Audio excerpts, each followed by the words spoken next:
Hello అండి. నమస్తే. Welcome back to our channel. బాగున్నారా? నేను బాగున్నా. మీ అందరూ కూడా బాగుండాలని మనస్ఫూర్తిగా కోరుకుంటున్నాను. ఈరోజు వచ్చేసి నా మిషన్‌కి ఆయిలింగ్ అనేది చేస్తున్నాననమాట. అంటే నేను తొక్కే దాన్ని బట్టి చేస్తాను.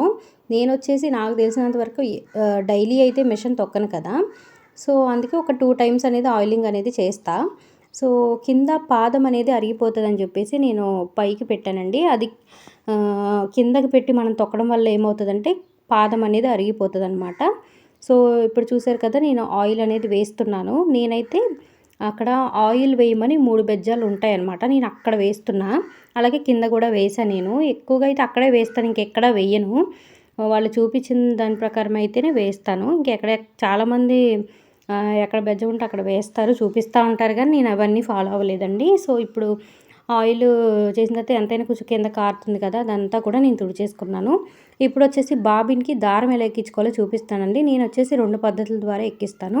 ఇప్పుడు మొదటి పద్ధతిలో ఎక్కించేదే ఎక్కువగా అందరూ ఫాలో అవుతూ ఉంటారు.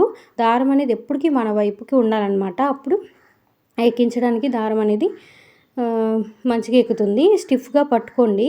స్టిఫ్‌గా పట్టుకోవటం వల్ల దారం నీట్‌గా ఎక్కుతది. లేకపోతే లూజ్‌గా ఎక్కిందంటే మనకి పూసగుట్టు అనేది వచ్చేస్తదనమాట.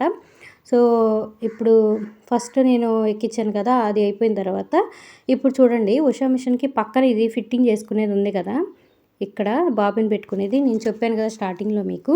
సో, దానికి కూడా ఇలా పెట్టుకొని నేనైతే కింద ఇక్కడ ఒక దారం పెట్టేది ఉంటది. సో, దాంతో పెట్టుకోవచ్చు. నాకైతే ఇలా ఈజీగా ఉంది. ఇట్లా నేను స్టిఫ్‌గా పట్టుకొని దాన్ని అలా నొక్కి పట్టుకుంటే దారం అనేది ఈజీగా ఎక్కుతది. అంతే గైస్. సో, వీడియో నచ్చితే తప్పకుండా లైక్ చేయండి, షేర్ చేయండి, సబ్స్క్రైబ్ చేసుకోండి. Bye friends.